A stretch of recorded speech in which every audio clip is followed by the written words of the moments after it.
अकबरुद्दीन ओवैसी के हाथों हलफ न लेने बीजेपी रुकने असेंबली राजा सिंह का ऐलान। हैदराबाद के गोशा महल के बीजेपी एमएलए राजा सिंह ने कहा कि अगर अकबरुद्दीन ओवैसी को प्रोटीम स्पीकर मुकर्रर किया जाता है तो उनके जरिए एमएलए के तौर पर हलफ लेने का सवाल ही पैदा नहीं होता। रुकने असेंबली ने कहा कि वो तेलंगाना असेंबली में मुकम्मल स्पीकर के तकर्रुर के बाद ही हलफ लेंगे। राजा सिंह के 2018 के इंतखाबात जीतने के बाद भी उस वक्त मजलिस के प्रोटीम स्पीकर के जरिए ओहदे का हलफ नहीं लिया था। उस वक्त एमआईएम के MLA Mumtaz Ahmed Khan pro tem speaker के तौर पर अरकान को हलफ दिलाया था। बाद अज़ाम मुस्तकिल स्पीकर के तौर पर पोचाराम श्रीनिवास रेड्डी के इंतखाब के बाद मलून राजा सिंह ने स्पीकर के चैम्बर में हलफ लिया था। तेलंगाना विधानसभा में प्रोटेम स्पीकर बनकर वो बैठेगा।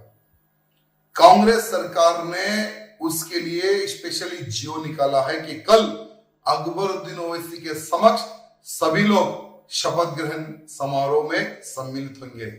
ये राजा सिंह जब तक जिंदा है एमआईएम के सामने शपथ नहीं लेगा, अकबरुद्दीन के सामने शपथ नहीं लेगा। 2018 में भी मैंने यही एमआईएम के एक विधायक को प्रोटेम स्पीकर बनाकर बिठाया था। वो समय पर भी मैंने शपथ नहीं ली और आज भी मैं शपथ नहीं लूंगा। आज मैं कांग्रेस के मुख्यमंत्री रेवंत रेड्डी से पूछना चाहूंगा, क्या बीआरएस के मार्ग पर तुम चलना चाहते हो? क्या बीआरएस ने जब तेलंगाना राज्य में सरकार बनी बीआरएस की, तो उनकी कार की स्टीयरिंग एमआईएम के हाथ में देकर एक बहुत बड़ी गलती की थी। आज जहां सरकारी लैंड हो वहां पर इनका कब्जा है। आज तेलंगाना में रहकर हिंदुओं को मारने की बात करते हैं। क्या ऐसे व्यक्ति के सामने क्या हम शपथ ले सकेंगे? आज तेलंगाना की जनता को कहना चाहूंगा कि बार बार ये रेवंत रेड्डी जो तेलंगाना राज्य का नया मुख्यमंत्री बना है, ये बार बार ये कह रहा था कि बीआरएस एक है, एमआईएम एक है और बीजेपी एक है। तो मैं आज कांग्रेस के वही मुख्यमंत्री से पूछना चाहूंगा कि आज तुम बताओ कि तुम्हारा और एमआईएम का क्या रिश्ता है?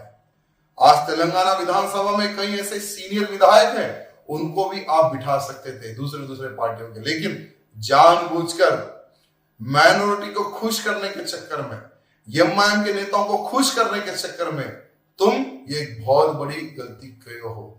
लेकिन एक बात ध्यान रखना रेवंत रेड्डी जी, हम नहीं छोड़ेंगे। हम जब तक तेलंगाना में भारतीय जनता पार्टी की सरकार नहीं लाते हैं तब तक हम तुम्हें नहीं छोड़ेंगे। और कल किसी भी हालत में भारतीय जनता पार्टी का कोई भी विधायक अकबरुद्दीन के सामने शपथ ग्रहण समारोह में सम्मिलित नहीं होगा। हम दूसरे दिन जो तेलंगाना राज्य का जो नया स्पीकर आएगा, हम उसके सामने शपथ ग्रहण समारोह में सम्मिलित होंगे।